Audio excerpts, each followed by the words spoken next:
Uma das coisas que eu considero um dos pilares fundamentais da minha fé é a ideia que eu tenho a respeito de Deus, assim, a compreensão que eu, na minha limitação, tenho a respeito de Deus. E hoje eu queria dividir com você, aqui nesta pausa com café, Mário Mancuso, trazer um pouquinho da minha visão. Curta, compartilhe, se inscreva no nosso canal e simbora para mais um vídeo.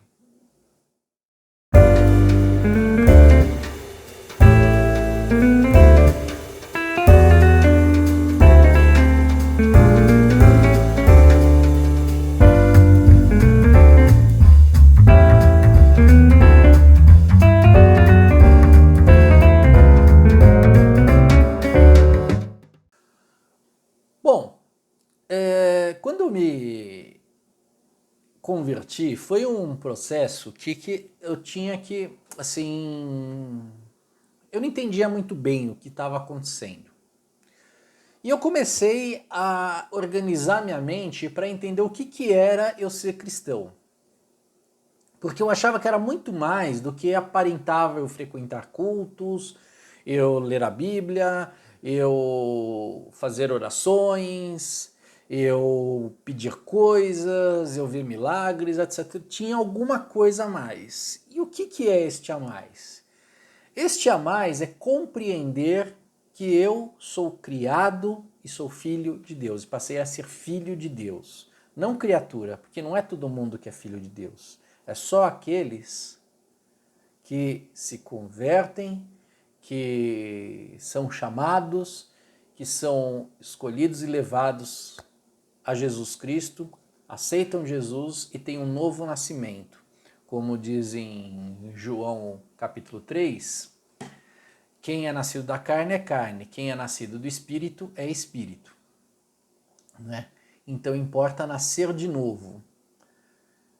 E aí eu comecei a pensar sobre essa questão, porque é claro que envolve várias dúvidas, várias questões, no sentido de problemas financeiros, problemas de saúde, dificuldades, e por incrível que pareça eu enfrentei muita oposição dentro da minha família por ter virado crente, né?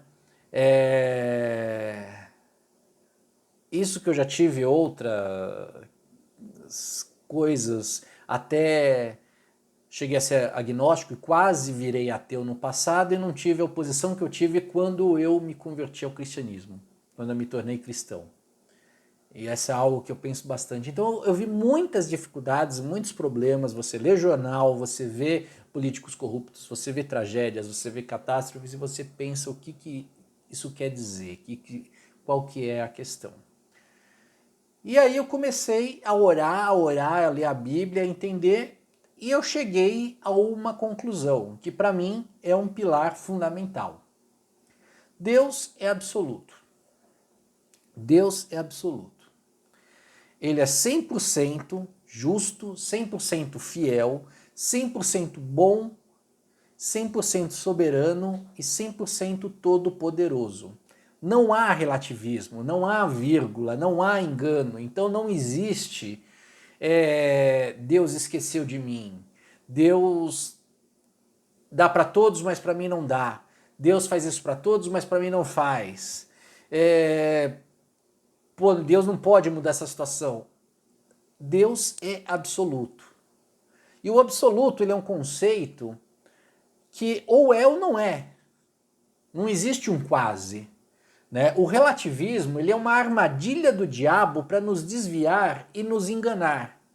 Então, como que é o grande X da questão? É você ler a palavra e entender o absolutismo de Deus, como Deus ele é absoluto em todas as coisas. Então, quando a gente vê, por exemplo, que Deus ele supre as necessidades, vamos pegar o povo hebreu que atravessou o deserto. Eles andaram por 40 anos. Qual que foi a história? Eles andaram por 40 anos por quê? Porque eles eram um povo de pouca fé, de dura cerviz, né, como é citado em Êxodo, e por isso eles tiveram que andar para ver se eles se arrependiam, se eles aprendiam.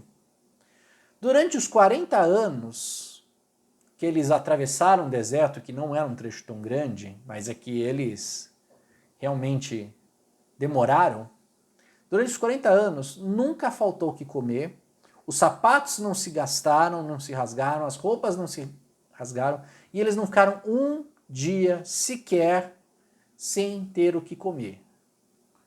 14.600 dias sem faltar comida, tá? Porque Deus proveu a comida. E não era que ele veio um caminhão da Sadia, não. Não. O que aconteceu foi que de manhã chegava, eles encontravam um pão que lhe descia, o maná que lhe descia do céu, tá? Para ser consumido naquele dia. Se eles guardassem, no dia seguinte estava podre. O único dia que eles poderiam guardar era na sexta, que aí eles tinham que pegar para sexta e sábado, porque sábado não podiam pegar pelo costume, eles tinham que guardar o sábado. Ou seja, guardar um dia da semana para adorar a Deus somente. Né? Mas todos os dias de manhã eles pegavam o pão, o maná e comiam a refeição. Quando eles cansaram de pão, começou a vir carne. O quê? Aves, né? Acho que eram perdizes. Né? Nunca faltou.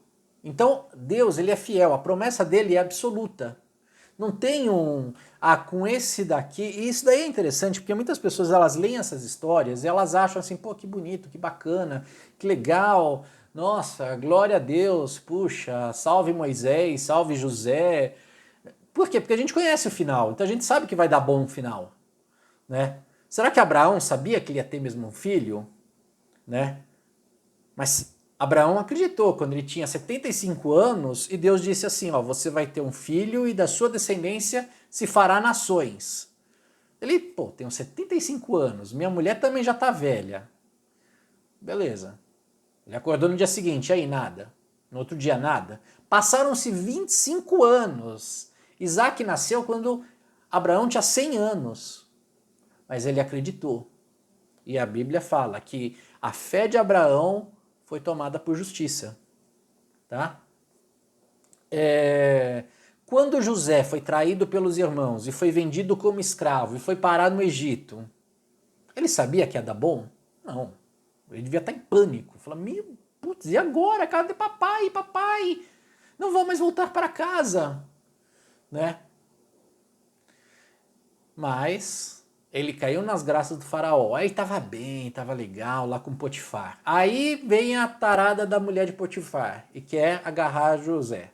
José sai correndo e é acusado injustamente, sendo que ele não fez nada.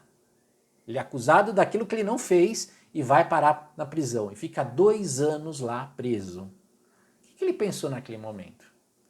Mas nós conhecemos o final e pensamos, com ele deu certo, mas comigo não vai dar. Então, essas histórias, elas dão testemunho do agir de Deus.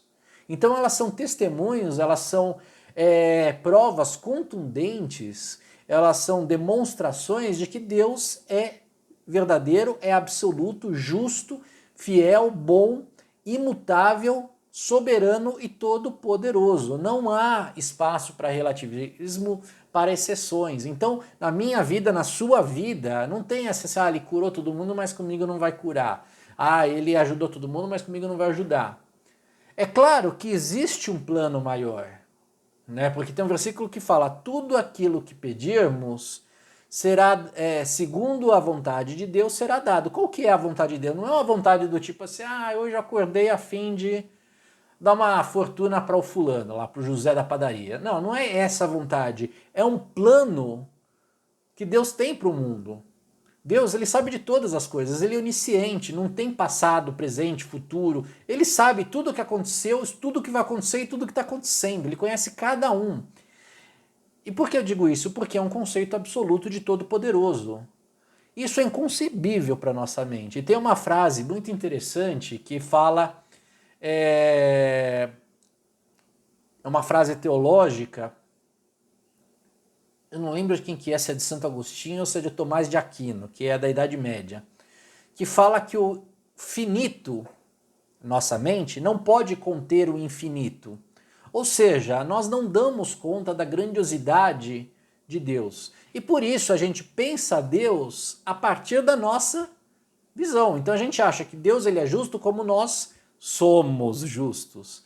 Nós pensamos que Deus ele lembra como nós lembramos. Nós pensamos que Deus perdoa como nós perdoamos. E a gente não entende esse conceito, a gente não entende coisas absolutas, coisas imensuráveis, né? Bom, aí eu quero pegar dois princípios do protestantismo, né? Da crença reformada, que é o sola fide e a sola escritura, né? As 5 solas, eles são o resumo de tudo que é o protestantismo, né? Sola fide é somente a fé, né? Na tradução do latim. E aí a gente tem a definição de fé que está em Hebreus 11, versículo 1. Ora, a fé é a certeza daquilo que esperamos e a prova das coisas que não vemos. Tá? A certeza daquilo que esperamos e a prova das coisas que não vemos.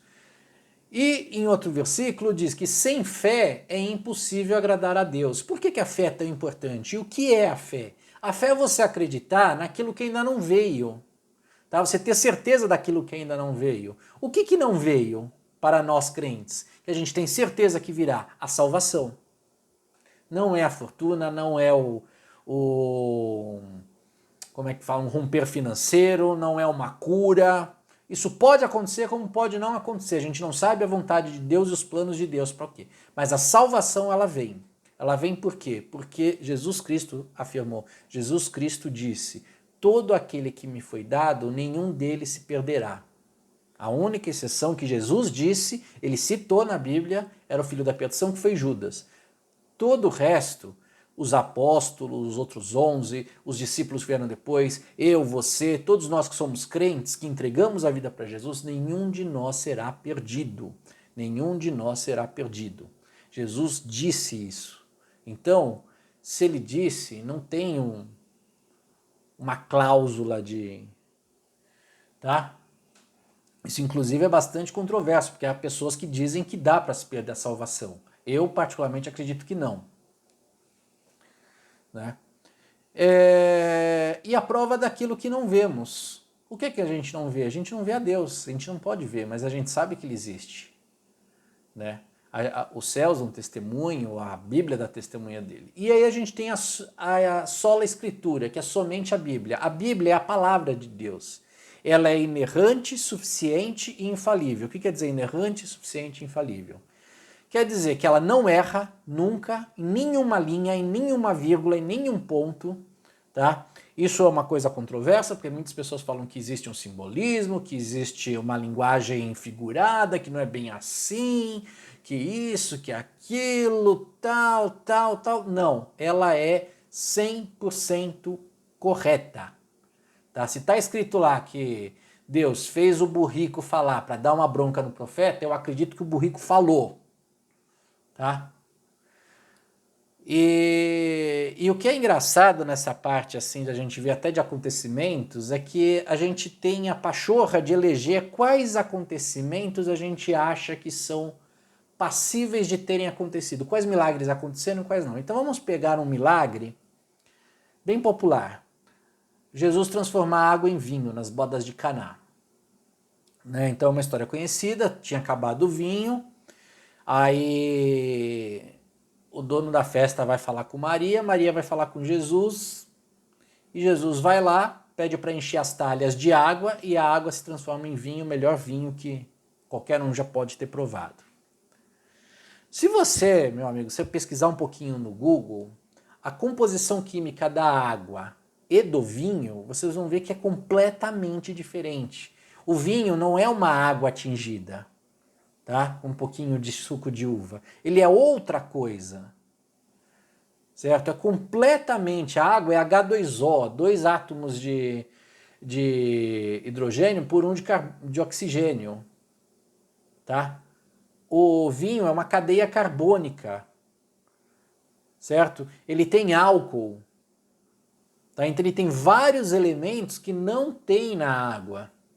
Então uma transformação dessa, eu lembro que uma vez eu vi uma reportagem que precisaria da força, assim, da energia contida numa galáxia, tá? Ou seja, várias estrelas assim entrando em ebulição para você conseguir transformar a água em vinho. Tamanha energia. E Jesus fez isso. Por que as pessoas dão crédito para isso e elas duvidam do burrico que falou com o profeta? Elas duvidam do mar que abriu para o povo hebreu andar. Elas duvidam que Elias e que Enoque foram arrebatados direto para o céu. Né? Que Jesus ressuscitou ao terceiro dia, fato esse comprovado historicamente. Há diversos relatos, centenas de relatos de pessoas não cristãs. Várias pessoas morreram de formas terríveis dizendo que viram Jesus ressuscitado. Então, a gente tem provas por A mais B que ele ressuscitou. Né? Então a Bíblia é inerrante. Suficiente por quê? Porque a gente não precisa de outras coisas. A gente não precisa de livros complementares. A gente não precisa de encíclicas, não precisa de catecismos, não precisa de livros de grandes gênios, fulano de tal, Beltrano, Ciclano, tá? Não, a gente precisa só da Bíblia. É claro que os teólogos eles ajudam a entender, mas a Bíblia é suficiente e ela é infalível, ela não falha nunca, nunca. Isso é mais uma coisa que a Bíblia é a palavra de Deus, tá? Expressa em versículos, em versos. Então a gente tem que entender, tem até uma frase, um versículo que fala o seguinte: toda a escritura é inspirada por Deus e útil para o ensino, para a repreensão, para a correção e para a instrução na justiça, para que o homem de Deus seja apto e plenamente preparado para toda boa obra, né? Segundo Timóteo 3, 16, 17. Então, se a Bíblia é a palavra de Deus, ela é inerrante, suficiente e infalível, é porque Deus é absoluto, Deus é todo-poderoso, Deus é justo, fiel e bom, 100%, não tem uma vírgula, não é 99,99999%, é 100%, totalmente, absolutamente, tá? O relativismo, ele contamina tudo. O relativismo, ele surgiu na humanidade a partir do século 17, com a ascensão de do iluminismo, de uma nova filosofia que questionava a realidade pelo questionar. Onde o que eu imaginava, eram uns caras muito loucos, onde o que eles imaginavam e as viagens dele de penso logo existo, de o que não pode ser medido não existe, toda essa viagem, ela passa a ter um peso muito grande. E isso foi piorando. Por quê? Quando você traz o relativismo, pois se tudo é verdade, nada é. Quando você traz um relativismo, você começa a ter uma possibilidade de aquilo não ser verdade. Então os mandamentos e até o próprio Deus se tornam pontos de vista. Então percebe como o diabo ele é ardiloso em trazer o relativismo, que ele está incrustado no pós-modernismo de hoje, né? Então quando pessoas elas afirmam várias coisas, olha, o que é verdade para você não é verdade para mim. É o relativismo.